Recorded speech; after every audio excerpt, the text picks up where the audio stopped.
तुम्हाला सुद्धा prop form मध्ये ट्रेड करायचं आहे, पण कोणती प्रॉप फॉर्म तुम्ही चूज केली पाहिजे आणि प्रॉप फॉर्मचे किती प्रकार असतात हे तुम्हाला अजून माहित नसेल तर या व्हिडिओला शेवटपर्यंत बघा.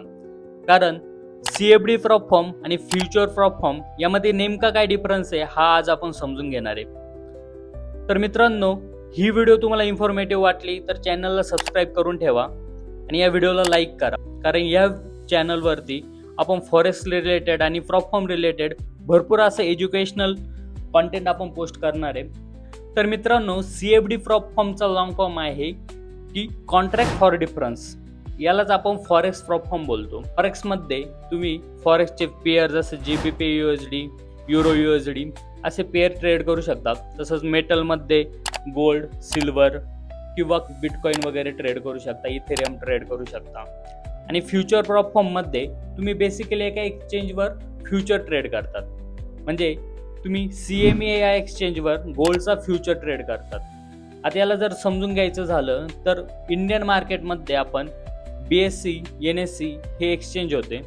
यावरती आपण निफ्टी किंवा बँक निफ्टी यांचे फ्युचर ट्रेड करतो. तसं CME एक्सचेंजेसवर आपण मेटल, इंडेक्सेस किंवा ऑइल वगैरे ट्रेड करू शकतो. यामध्ये तुमचा नॅसडॅक झाला, मेटलमध्ये गोल्ड, सिल्वर, US ऑइल हे आपण ट्रेड करू शकतो. तुम्ही CFD प्रॉप फॉर्ममध्ये चॅलेंज बाय करायला गेले तर तुम्हाला वन टाइम फी बघायला भेटेल. आणि जर तुम्ही फ्युचरमध्ये जर चॅलेंज बाय करताय तर तुम्हाला तिथे मंथली सबस्क्रिप्शन बघायला भेटतं. मंथलीमध्ये कसं असतं की जोपर्यंत तुम्ही चॅलेंज बाय करून पास नाही करायचे तोपर्यंत तुम्हाला एक मंथली सबस्क्रिप्शन द्यावं लागतं. तसं CFD मध्ये तुम्हाला वन टाइम फी असते. दुसरा मेजर डिफरन्स की CFD मध्ये तुम्ही ओव्हरनाईट पोझिशन कॅरी करू शकता, म्हणजे स्विंग ट्रेडिंग करू शकता. तसंच फ्युचरमध्ये तुम्ही त्या दिवशी घेतलेला ट्रेड हा तुम्हाला त्याच दिवशी सेम डेला क्लोज करावा लागतो. म्हणजे यामध्ये तुम्ही स्कॅल्पिंग करू शकता, स्विंग ट्रेड नाही करू शकत. CFD मध्ये तुम्ही मायक्रो स्कॅल्पिंग करू शकत नाही. म्हणजे तुम्ही एकदा घेतलेला ट्रेड हा मिनिमम 1 मिनिट तरी होल्ड करावा लागतो.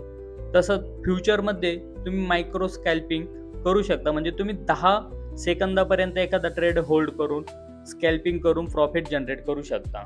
आणि CFD मध्ये जर तुम्ही प्रॉफिट जनरेट केला तर त्यामध्ये तुम्हाला कुठलाही बफर ठेवून तुम्हाला विड्रॉल करावं लागत नाही. जेवढा तुम्ही प्रॉफिट जनरेट केलाय तेवढा पूर्ण तुम्ही विड्रॉल करू शकता. पण फ्युचरमध्ये तुम्हाला एक मिनिमम अमाऊंट बफर म्हणून ठेवावी लागते आणि त्याच्यावरचा जो काही प्रॉफिट आहे तो तुम्हाला विड्रॉल करता येतो. तसं CFD मध्ये तुम्हाला कुठलाही पेआउट कॅप दिसत नाही. म्हणजे तुम्ही जेवढा प्रॉफिट जनरेट केलाय तेवढा तुम्ही पूर्ण विड्रॉल करू शकता. फ्युचरमध्ये तुम्हाला एक सर्टन अमाऊंटचा कॅप भेटतो. जसं झालं की $2,000, $3,000 पर्यंत तुम्ही पर विड्रॉल करू शकता एका अकाउंटमधून. जर चॅलेंजेस बघायला गेलं तर 1 स्टेप, 2 स्टेप, 3 स्टेप किंवा इन्स्टंट अकाउंट या प्रकारचे चॅलेंज बघायला भेटतात.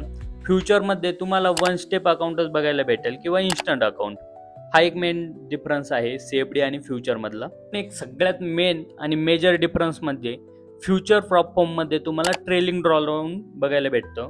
तर CFD मध्ये हेच स्टॅटिक ड्रॉडाऊन असतं. आता ट्रेलिंग ड्रॉडाऊन काय असतं, स्टॅटिक ड्रॉडाऊन काय असतं हे आपण पुढच्या व्हिडिओमध्ये बघू. कारण आता जर ते समजून घ्यायचं घेतलं तर ही व्हिडिओ खूप मोठी होईल. पण एक बेसिक तुम्हाला सांगतो की ट्रेलिंग ड्रॉडाऊन हा ट्रेडरच्या फेवरमध्ये नसतो. स्टॅटिक ड्रॉडाऊन हा ट्रेडरच्या फेवरमध्ये असतो. म्हणजे स्टॅटिक ड्रॉडाऊन हा ट्रेडरसाठी चांगला आहे. सगळ्यात महत्त्वाचं तुम्ही म्हणाल की आम्ही कशामध्ये ट्रेड केलं पाहिजे, फ्युचरमध्ये की CFD मध्ये. तर बघा, CFDचे काही ड्रॉबॅक आहे, फ्युचरचे पण काही ड्रॉबॅक आहे. तर CFD मध्ये जर तुम्ही बिगनर असाल तर एक स्टॅटिक ड्रॉडाऊन असल्यामुळं तुम्हाला थोडंसं इझी जाईल. आणि फ्युचरमध्ये जर तुम्ही CFD काही पेआउट घेऊन जर तुम्ही फ्युचरमध्ये ट्रेड करताय तर स्केलिंगसाठी फ्युचर ही चांगली आहे. म्हणजे ॲडव्हान्स लोकांसाठी तुम्ही फ्युचरचा विचार करू शकता. आणि जर तुम्ही बिगनर असाल तर तुम्ही CFDला प्रेफर करा. या व्हिडिओमध्ये तुमचे CFD आणि फ्युचर प्रॉप फॉर्म यामधले जे काही कन्फ्युजन होतं, जे माहीत नव्हतं ते तुम्हाला समजलं असेल. आणि जर ही व्हिडिओ आवडली असेल तर चॅनलला सबस्क्राईब करा, व्हिडिओला लाईक करा. असेच आपण इन्फॉर्मेटिव्ह व्हिडिओ नेक्स्ट या चॅनलवर घेऊन येणार आहोत. तोपर्यंत धन्यवाद.